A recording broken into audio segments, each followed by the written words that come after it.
Vous êtes très très cool, merci beaucoup. Ça me donne envie de vous raconter une petite histoire. Ça se passe dans une manif. Aucun personnage n'a vraiment existé. Comme mon pote Mickey m'a donné rendez-vous sur Paris, il a oublié de préciser dans une putain de manif. Qu'est-ce que je fous dans une putain de manif? Je suis pas concerné par la société, je suis un putain d'artiste. J'ai rien manifesté depuis le lycée. J'ai chez les cours la seule idée qui m'ait fait militer. Et si tu veux la vérité, je trouve les manifs flingués. J'y pense en passant au milieu d'un flash mob d'infirmiers, entouré par des beaufs un peu politisés, qui sortent des mégaphones pour crier des banalités. Je me dis que si traîner en bande et chanter suffisait, ça ferait longtemps que j'aurais changé le monde. J'arrive pas à capter Mickey qui m'a mis juste un texto qui me dit je suis à République, je suis pas loin du métro. Entre parenthèses, je suis avec France, sa sœur Alfredo. Entre parenthèses, dis rien, j'essaye de la pécho. Après une grande partie d'Où est Charlie, je retrouve Mickey dans un costume de Spider-Man Wish. Il a les poches pleines de grandes Henken, m'en propose une, je refuse vu qu'il est 11h à peine. Il fait un clin d'œil discret, me sort un fumigène. Je sens grisé par la manif et l'atmosphère qui règne. Les CRS, les barricades, les grandes rues parisiennes. Ça l'excite, il a l'impression d'être dans BFM. Je dis que je comprends pas pourquoi il regarde cette putain de chaîne, alors qu'il me dit tout le temps qu'il mente et qu'il lui fout de la haine. Il me dit qu'il a mis juste en fond, fallait faire une présence. Et de toute façon il fait toujours autre chose en même temps, comme partager des trucs complotistes bas de gamme auxquels je répondais alors qu'en vrai je les regarde pas. Je me suis auto-persuadé qu'au fond il y croit pas. C'est juste sa vie est moins fade avec un peu de drama. Bref, le cortège va bientôt partir, et moi je vais bientôt partir du cortège. Sauf que France nous présente sa copine bonne Mathilde. Mickey croit pas au Covid, donc il tente la bise. À peine le temps qu'elle esquive, on marche au son des batteries. Ambiance samba au Brésil, par des teufeurs compatriotes. Il y a des employés, des profs, je suis dans mes fêtes de famille. Ça crie des slogans nuls sur des ministres, je sais pas qui. Je suis dans la manif.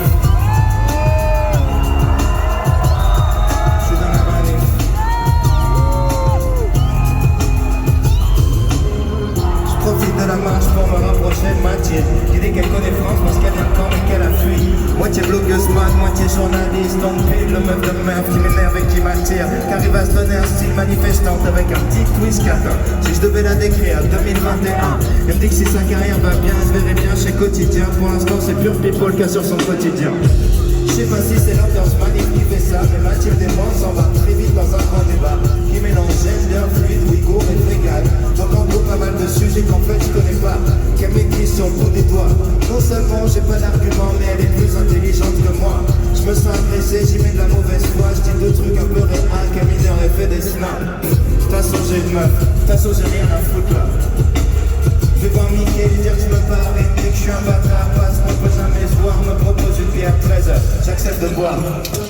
15 minutes plus tard, je commence à kiffer. Ce qui est cool avec Mickey, c'est qu'il sera toujours Mickey. J'ai l'impression d'avoir 18 ans qu'on ne s'est jamais quitté. On fait des blagues de merde du genre qu'il vaut mieux pas tweeter. On passe devant l'Olympia quand je pense à un truc bête.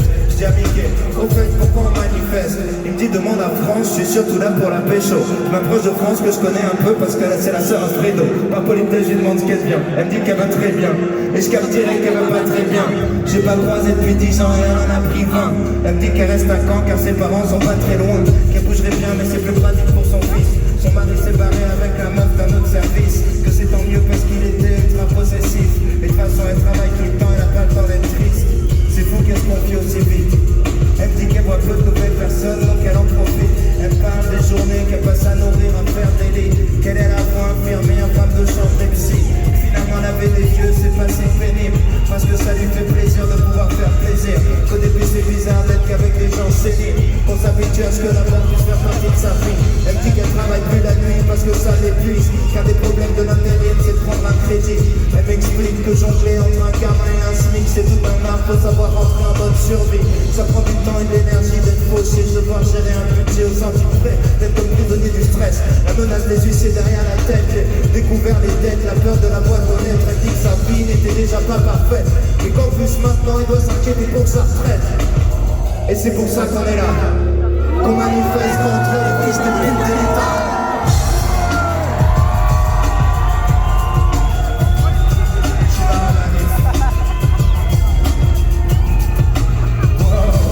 Je vois que Mickey est bien foncé vu qu'il s'en prend une trottinette. Mathilde en fait une story, bravo France mon nouveau mec.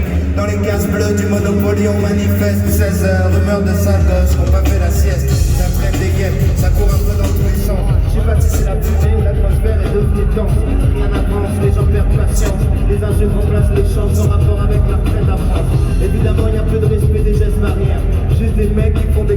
c'est qui jette des barrières. Une atterrit dans un profil juste derrière. Des mecs en cagoule, je sur la vitrine pour les niquer sa mère. Niquer sans doute dans la brèche. Ressort une minute plus tard à la Fort Boyard. Les bras remplis de grande canette. J'ai juste le temps de dire, y'a les flics qui se fait plaquer par un civil. Piquer lui met des skills magnifiques. Le flic s'éclate comme une merde contre un poteau électrique. Je prends les pieds dans un matraque, ça part en tragicomique. Le flic finit en boule. Mickey disait j'ai une grand-père dans la bouche. On se réfugie dans la foule. Mathilde jubile parce qu'elle a tout filmé. D'ailleurs c'est déjà en train de retweeter. C'est vite fait, je me dis que c'est le moment de s'éclipser. Sauf qu'on a perdu France qui doit regretter d'avoir pris un jour de RTT. Une heure après tout empiré, voiture retournée, la latrine nous commence à piquer. J'ai toujours pas où France à filer, je dois m'occuper de Mickey déchiré, qui fait tout pour passer au JP. Quand je vois Mathilde dans l'arme en train de flipper, je l'emmène vers un coin de carte pour qu'elle puisse m'expliquer. Elle bafouille des trucs sur son image et sa carrière. Son tweet est devenu viral, mais pas de la bonne manière. Retweeté par des merdes comme valeur actuelle.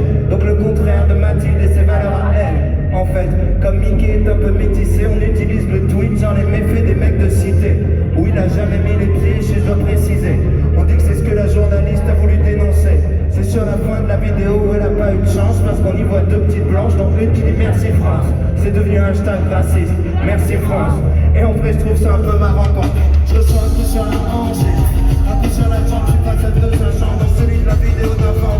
Qui m'attrape par le bras et hurle, full comme maintenant, je pars en cours en boitant, fais 3 mètres et roule à plat ventre, je me retourne en même temps, vois Mickey son fumigène face au flic, la vidéo d'avant qui sort sur flash ball, ça me fait un coup espace-temps. Je vois le visage du flic déformé par la haine. Je pense qu'il pense au même au Spider-Man, le balai comme une merde. Il doit dire qu'il bosse pour la France, pas pour se faire humilier par elle. Je me dis que la canette dans la tête, c'était peut-être pas la peine. Je vois Mickey avec son fumigène qui sent pousser des ailes, qui doit s'imaginer tourner en cours sur BFM. Ou peut-être il s'imagine rien vu qu'il a vu 15 Ken. J'entends un coup de feu qui part. Mickey dit tout au bon moment, on le tire pas à 1 mètre. Son fumigène de merde s'éteint avant même qu'il jette. Un corps perdu le sol près de moi, il s'en sort de la tête. Je reconnais France, je me dis qu'elle aura pas sa retraite.